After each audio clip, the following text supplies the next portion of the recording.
Hi කොහොමද යාළුවනේ? අද අපි යමු ලේක් එකක් බලන්න. ඒ තමයි ගෝර කටෝර ලේක් එක. ඉතින් අපේ උමායාගේ ඕස්ට්‍රේලියාවේ ආන්ටි කෙනෙක් එවපු දොඩම් වල රස බල තමයි මේ ගෝර කටෝර වලට යන්නේ.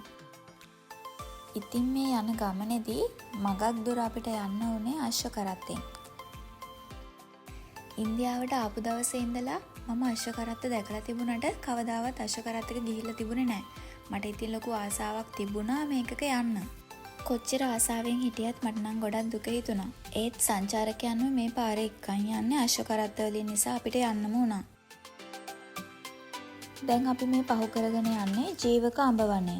ඒ වගේම අජාසත් රජතුමා බිම්බිසාර රජතුමාව සිරගත කරලා තියපු සිරමැදිරිය තියෙන්නේ මේ ආසන්නයේම තමයි. මේක තව යන්නේ නෝදලා. බෝට්ටුවේ ගියා වගේ මට එපාලා තියෙනවා. අපි ආපු අශ්ව කරත්තෙන් මෙතනින් බැහැලා අපි මේ යන්නේ ට්‍රේවිල් එකක් ගන්න ලේක් එක ළඟට යන්න.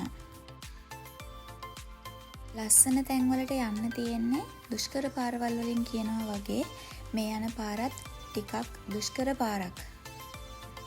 ඔන්න අපි අවසානයේ ගෝර කටෝර ලේක් එක ළඟට ආවා. බලන්නකෝ ඒ අවට තියෙන ලස්සන. මෙම ස්ථානයට ගෝර කටෝර යන නම යෙදලා තියෙන්නේ හින්දි වචන දෙකක් සම්බන්ධ වෙලා. ගෝර කියලා කියන්නේ අශ්වයන්ට, කටෝර කියලා කියන්නේ බඳුනකට.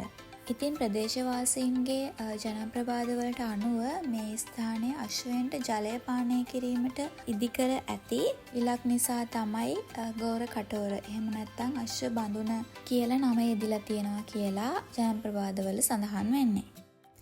බෝටු සවාරියක් යන්න අපිට අවස්ථාව වෙනකන් තමයි මේ බලාගෙන ඉන්නේ. දැන් අපි බලමු මේ ගෝර කටෝර මේ තරම් වැදගත් වෙන්නේ ඇයි කියලා. මේ විල පිහිටලා තියෙන්නේ කඳු පන්ති 5කින් වට වෙලා. ඒ වගේම මේ අවට ඉතාමත් පිරිසිදුව නඩත්තු කරගෙන යන පරිසරයක් තමයි මේ තියෙන්නේ. ඒ වගේම කිසිම දූෂණයක් වෙලා නැති පරිසර හිතකාමී කලාපයක් විදිහට මේක නඩත්තු කරගෙන යනවා. ඒ නිසා පෙට්‍රල්, ඩීසල් වගේ වාහන වලටවත් මේක ඇතුළට එන්න දෙන්නේ නැහැ. අපි මෙතනට ආවෙත් බැටරි වලින් වැඩ කරන 3-wheeler එක.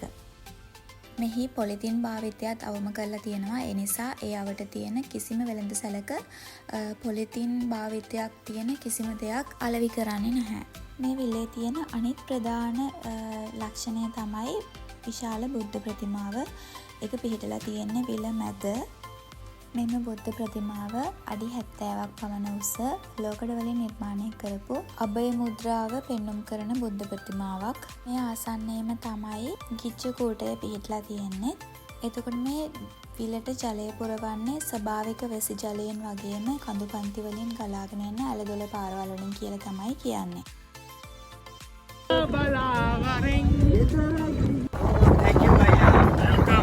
ඔන්න අපි ගමන ඉවර කරලා ආපහු ගොඩට එන්නයි හදන්නේ. මෙන්න යාළුවෝ ටිකක් say hi.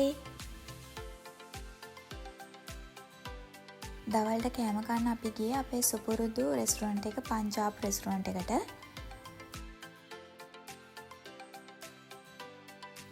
පංජාබ් එකේ අයිස්ක්‍රීම් නැති නිසා ඒ ළඟ තියෙන පුංචි කඩේකින් අයිස්ක්‍රීම් එකකුත් කාලා අපි ආපහු යුනිවර්සිටි එකට යන්න පිටත් වුණා. එහෙනම් ආයෙමත් වීඩියෝ එකකින් හමු වෙනකන් හැමෝටම බයි බයි.